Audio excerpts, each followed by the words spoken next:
प्रधानमंत्री जी ने पार्लियामेंट में 2 घंटे, शायद 2 घंटे 13 मिनट, 2 घंटे 13 मिनट भाषण किया। उसमें अंत में 2 मिनट उन्होंने मणिपुर की बात की।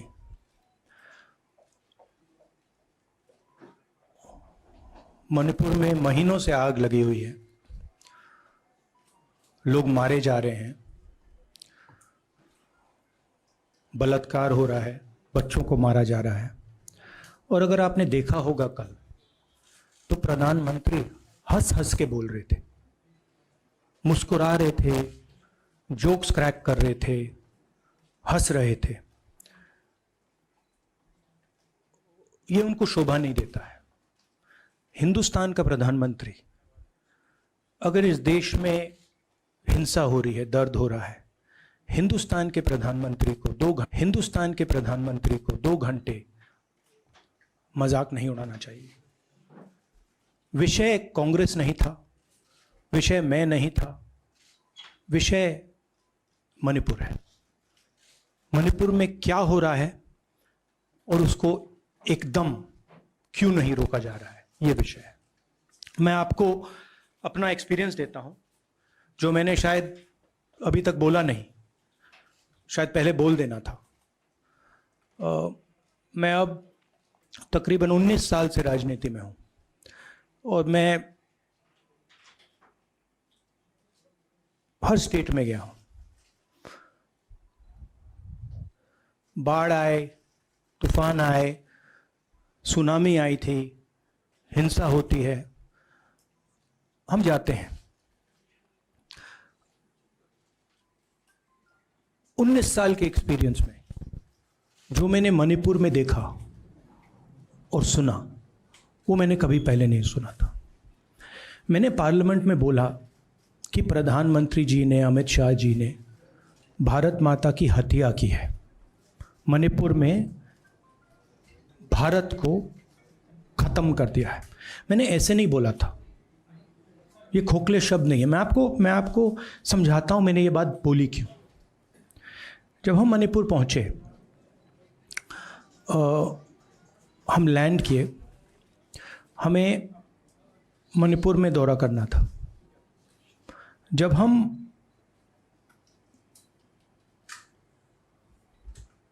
मेटे एरिया में गए, हमें साफ कहा गया था कि अगर आपकी सिक्योरिटी डिटेल में कोई भी कुकी होगा, उसको आप यहां मत लाइए क्योंकि हम उसको मार देंगे।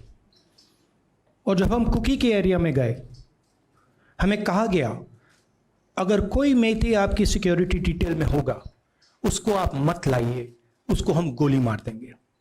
हम जब गए, हमें मेटेज को परे करना पड़ा, हमें कुकीज को परे करना पड़ा। मतलब एक स्टेट नहीं है, आज 2 स्टेट है। स्टेट की हत्या कर दी गई है और उसको चीर दिया गया है। इसलिए मैंने बोला हिंदुस्तान की हत्या मणिपुर में बीजेपी ने कर दी है। और जब मैंने कल प्रधानमंत्री को देखा हंसते हुए, मजाक उड़ाते हुए, मैं समझ नहीं पा रहा था कि हिंदुस्तान का प्रधानमंत्री इस प्रकार से कैसे बोल सकता है। प्रधानमंत्री को यह पता नहीं लग रहा है कि हमारे देश में क्या हो रहा है। छोड़िए, नहीं जाना चाहते हैं, उसके भी कारण है, शायद मैं बता नहीं सकता हूं आपको, उसके कारण है। मगर अगर जा नहीं सकते हैं तो मणिपुर के बारे में बोले तो। हिंदुस्तान की आर्मी, आप सब जानते हो, सेना को आप जानते हो, जो मणिपुर में हो रहा है, हिंदुस्तान की सेना उसको 2 दिन में रोक सकती है, 3 दिन नहीं लगेंगे। अगर हिंदुस्तान की आर्मी को कहा गया कि यह तमाशा बंद करो, 2 दिन में यह तमाशा, ड्रामा बंद हो जाएगा। प्रधानमंत्री मणिपुर को जलाना चाहते हैं, आग बुझाना नहीं चाहते हैं। यह है सच्चाई। अब आप अपने सवाल पूछिए. Would you like me to say it in English? Huh? I watched the Prime Minister of India yesterday speaking for 2 hours, laughing, joking, लगाing naras in the parliament. The Prime Minister would say one line and the entire BJP would shout another nara. You know, the Prime Minister seems to have forgotten that the state of Manipur is on fire and has been on fire for 4 months. Women and children are dying over there. People are being murdered. Women are being molested, are being raped. And the Prime Minister of India is sitting in the middle of the parliament, shamelessly laughing. This is not about Rahul Gandhi. This is not about the Congress party. This is not about the opposition. This is about India. It's about our country. A state has been decimated. It has been destroyed. It does not exist anymore. And it has happened because of the politics of the BJP. Divide and rule and burn. That is why in my speech I said, Bharat Mata has been murdered in Manipur. It's very interesting. For the first time, the words Bharat Mata have been expunged from the parliament. It's an insult to those words. Whatever I said that is wrong. I have said Bharat Mata, which is an idea, which is the idea of India, where everybody lives peacefully, harmoniously, with affection, has been killed in Manipur. It's a fact. So, the word itself now cannot be spoken by the people of India. We cannot say Bharat Mata in parliament.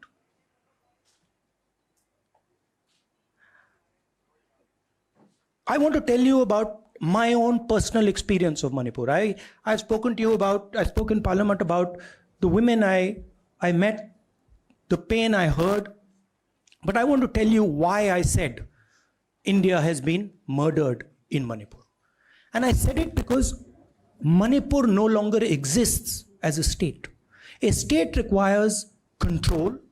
A state requires authority. That is disappeared in Manipur. It does not exist. And I saw this with my own eyes.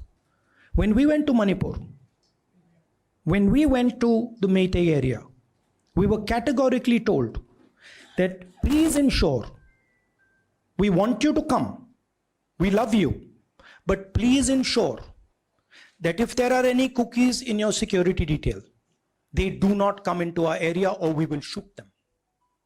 When I went into the cookie area, we were told the same thing. We love you, we want you to come. But please make sure, if there are any Meiteis in your security detail, we will shoot them. Do not bring them here. Before going to the Meitei area, we had to remove all cookies from our security detail. Before going to the cookie area, we had to remove all Meiteis from our security detail. When we went there, the security forces, central security forces, told us we have never seen anything like this. We were told it is completely outside our control. Okay? That is why I said Manipur has been murdered by the BJP and the idea of India has been murdered by the BJP in Manipur. I was not speaking metaphorically. I was speaking literally. Now, the Indian Army, it will take the Indian Army 2 days to put an end to the nonsense that is going on in Manipur. The Prime Minister refuses to stop the fire. He wants Manipur to burn. He allows Manipur to burn. Because if he did want it to stop, there are tools in the hands of the Indian government that can stop it immediately. I know. I have full faith in our army. I know.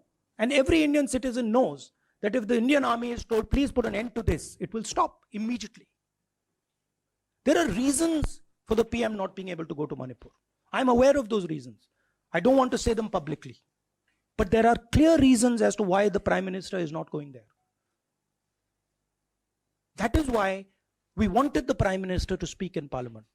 That is why we wanted Manipur to be on the agenda in Parliament. And what did the Prime Minister do? He ridiculed the state. He ridiculed the women of the state. He laughed at the women of the state. That's the truth. Now, please ask your questions. Sanjeev, mic dena yaar. Finally, I just want to say one thing again in English.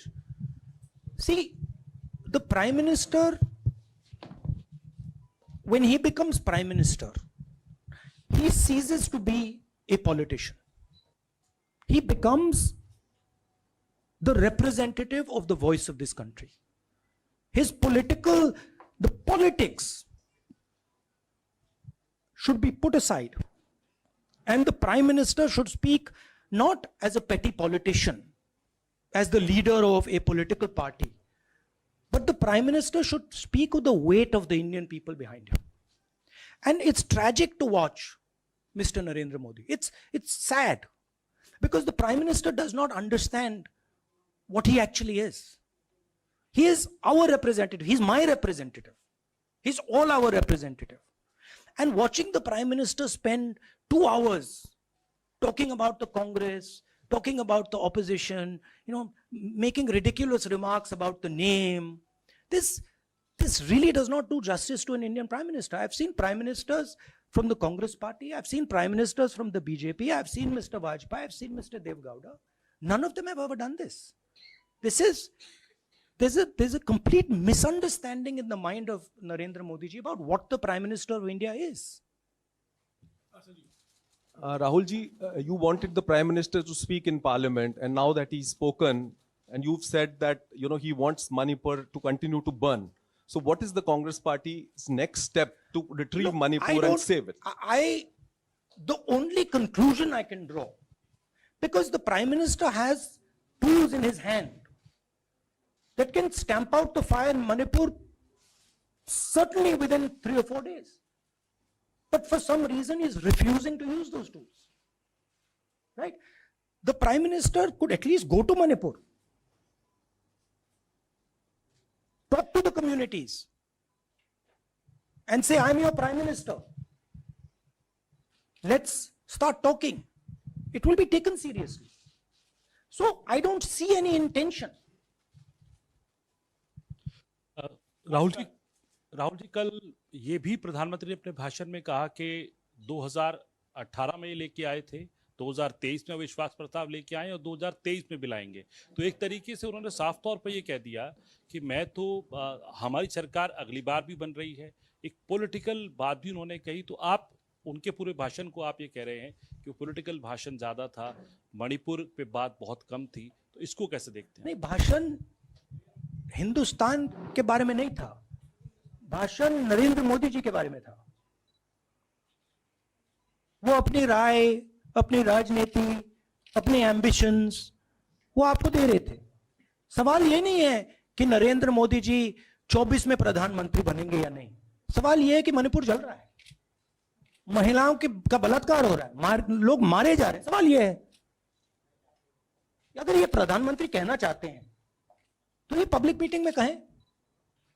मजाक बनाना चाहते हैं तो जब मणिपुर नहीं चल रहा है तो करें.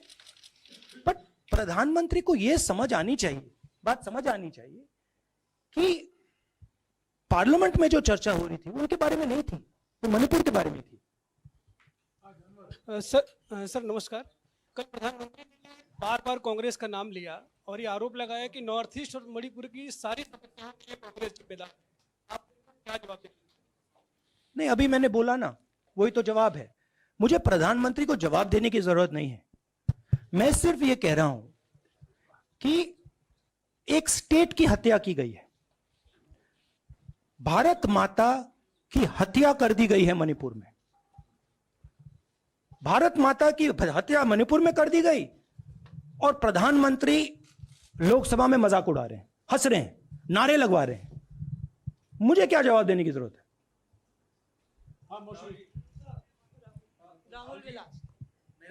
एक मिनट मोहित, ऑर्डर से please. Mr. Gandhi, you waxed eloquent.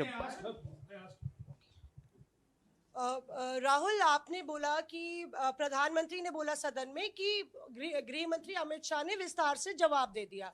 Amit Shah साहब ये कहते हैं कि मणिपुर के सीएम को हटाने की जरूरत इसलिए नहीं है क्योंकि उन्होंने हमारी पूरी बात सुनी और वो कभी भी कोई हमने डीजीपी चेंज किया, डीजीपी चेंज कर दिया, उन्होंने जो भी प्रशासनिक व्यवस्था हम चेंज करना चाहते थे, इसलिए मणिपुर सीएम को हटाने की मणिपुर कोई जरूरत सीएम, नहीं।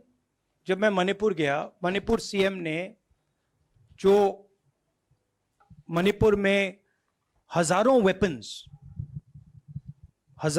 जो लूटे गए, वो मणिपुर सीएम के नीचे ही हुआ। तो क्या अमित शाह चाहते थे कि ये हजारों वेपन्स लूटे जाएं?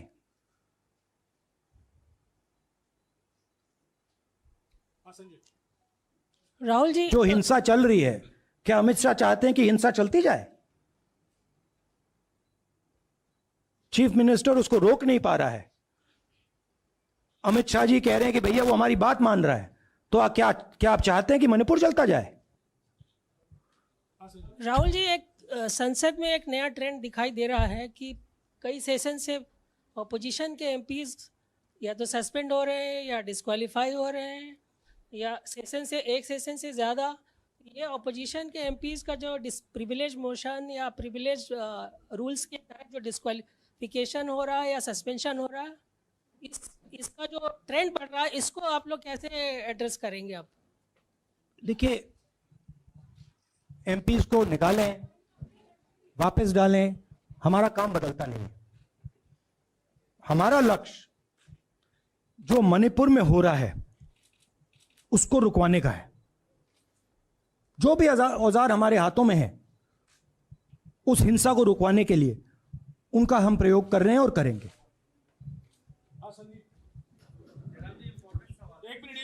Yeah, Mr. Gandhi, you talked about using the army, deploying the army to control violence. You spoke that in Parliament. You've repeated here. But the BJP has criticized you and even previous Congress governments, saying that we want to solve the issue through dialogue.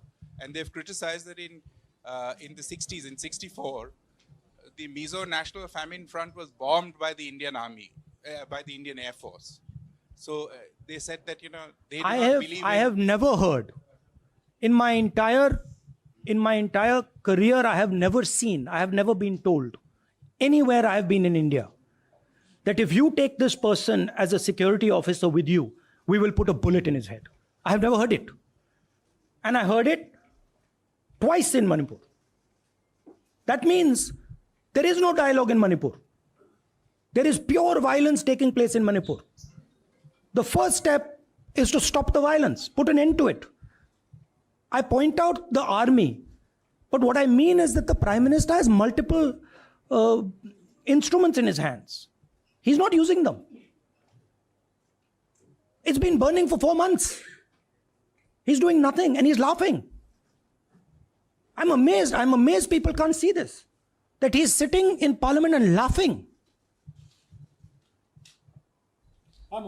Jairam ji, Last question. Jairam जी, मोहित दुबे हूँ news nation से। आपने 37 minute का भाषण। जयराम जी, राहुल जी नहीं मतलब आप मुझसे जयराम कर रहे हैं या उनसे जयराम कर रहे हैं? राहुल जी, आप जय सिया राम। राहुल जी, आपने 37 मिनट का भाषण लोकसभा के भीतर दिया और 37 मिनट में सिर्फ आपको करीब 14 मिनट ही दिखाया गया, बाकी आपके चेहरे पे कैमरा नहीं था। और आप मणिपुर गए, मैक्सिमम टाइम आपने मणिपुर के ऊपर बोला। इस परंपरा को आप किस तरीके से देखते हैं? पता नहीं, शायद कॉन्ट्रडिक्शन है। शायद पीएम मेरा चेहरा टीवी पे नहीं देखना चाहते, मगर फिर पीएम मेरी वीडियो के बारे में बात करते हैं। तो पता नहीं क्या है, बट मुझे लगता है शायद उनको मेरा चेहरा टीवी पे देखना अच्छा नहीं लगता। कोई प्रॉब्लम नहीं है। जो मैंने बोलना था, देखिए मुझे अपना काम करना है। मैं जानता हूँ कि मीडिया पे कंट्रोल है, लोकसभा राज्यसभा टीवी पर कंट्रोल है, वो उसके बारे में मैं कुछ ज़्यादा नहीं कर सकता हूँ, मगर मुझे अपना काम करना है। मैं अपने काम को करता हूँ। जहाँ भी भारत माता पर आक्रमण होगा वहाँ मैं आपको खड़ा मिलूँगा, भारत माता की रक्षा करते हुए मिलूँगा।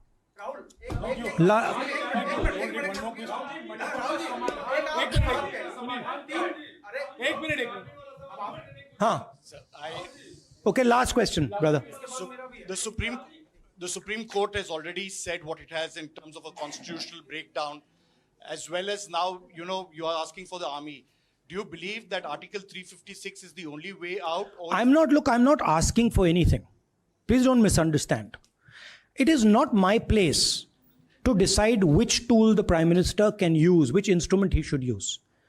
I am pointing out that there are multiple instruments that the Prime Minister has at his disposal, and he is not using a single one. I'm pointing out that Manipur has been burning now for 4 months, and the Prime Minister is in a very good mood. He's sitting in Parliament, he's laughing, he's joking, his entire cabinet is in giggles. This to me seems completely insane. This has got to stop. India is burning in Manipur. The idea of India has been destroyed in Manipur. Let's rebuild it quickly.